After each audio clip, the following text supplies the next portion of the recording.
Salut tout le monde, aujourd'hui on se retrouve pour une nouvelle vidéo, on va faire une analyse du marché pour aujourd'hui. Avant que la vidéo commence, si vous aimez mes analyses, n'hésitez pas à vous abonner et à rejoindre mon groupe si vous avez besoin d'aide. Et si c'est toujours pas fait, vous pouvez vous inscrire avec mon lien Bitunix en première ligne de description qui vous permettra d'avoir jusqu'à 500 USDT de bonus trading en fonction du dépôt que vous faites. Donc n'hésitez pas, c'est totalement gratuit, vous avez rien à perdre. Il reste jusqu'à dimanche, donc n'hésitez pas, tout est en description. Bref, du coup, on se retrouve déjà sur le Bitcoin avec une petite vue daily pour prendre un petit peu de recul. On rappelle qu'on a inversé la tendance de fond ici et qu'on repasse haussier. On peut tracer aussi une trend line ici, qui nous donne l'impression qu'on a fait une réintégration finalement de ce range. On a juste fait une manipulation au sud et que là on pourra avoir une extension au nord. Ce qui donnerait une AMD avec accumulation, manipulation et une extension au nord pour continuer ce bull run. C'est possible, comme on a réintégré, c'est totalement possible, la liquidité maintenant elle est au nord, donc c'est totalement possible. Maintenant si on zoome, on peut voir qu'on a juste fait une accumulation verticale, en fait ce range on la break à la hausse, après une petite prise de liquidité au sud, bien sûr on en a laissé quelques-unes, mais au final on a pété à la hausse. Donc maintenant si je regarde bien, j'arrive à voir qu'on a un petit order block ici, qui pourrait repousser le prix dans cette zone, donc il faut surveiller. Et je tiens à souligner qu'on rentre dans la zone OTE de tout le mouvement baissier, donc ça va être la zone la plus importante à traverser pour signer une continuation de ce bull run. Une fois qu'ici on a de la liquidité qu'on pourra aller chercher,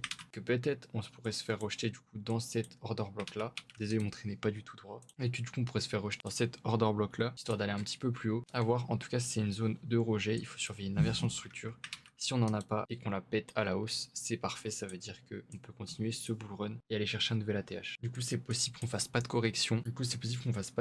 Dans cette zone OTE parce qu'on pourrait juste faire des accumulations de ce style et continuer à monter, c'est totalement possible quand le mouvement haussier est fort. C'était arrivé par exemple ici où on avait fait une cassure au sud et en fait on avait remonté au nord sans faire de retour comme ça pour aller chercher plus haut. Au final ici on avait fait une accumulation avant de continuer plus haut, mais on avait tout laissé, donc c'est possible. On peut voir que dans le dernier bull run on avait fait une chute comme ça au sud et qu'au final après dès qu'on avait recommencé à monter, on n'avait pas vraiment fait de grosses corrections à part celle-là. On n'était pas allé chercher une zone OTE qui était ici par exemple, donc on n'était pas descendu aussi bas. Donc c'est totalement possible que juste on parte chercher la TH, qu'ensuite comme en 2021 on se casse la gueule. C'est à surveiller. Du côté de l'Ethereum, on a fait une petite prise de liquidité au sud avant de partir à la hausse. Donc maintenant, on peut peut-être essayer d'aller chercher un petit peu plus haut. Savoir qu'actuellement, on est dans une zone d'order block. Du moins, on est dans le début, qui pourrait servir à repousser le prix dans cette zone OTE. Donc, cette zone reste à surveiller en tant que zone de rejet, mais si on la traverse, on pourrait faire une inversion de structure de cette façon. Et ensuite, peut-être aller chercher plus haut. J'ai pris un petit trade aussi dans l'order block sur le AICSZ qui s'est plutôt bien passé. Vous voyez que c'était une entrée assez pixel. Malheureusement, je vois pas où je pouvais placer mon SL de manière plus proche en restant safe. C'est pour ça que je l'ai placé ici. Mais on est quand même sur un x4, du coup c'est pas mal. Je vous invite à rejoindre mes groupes pour avoir plus d'infos sur les trades que je prends. Enfin bref, c'est tout pour cette vidéo, merci de l'avoir regardé, puis moi je vous laisse là.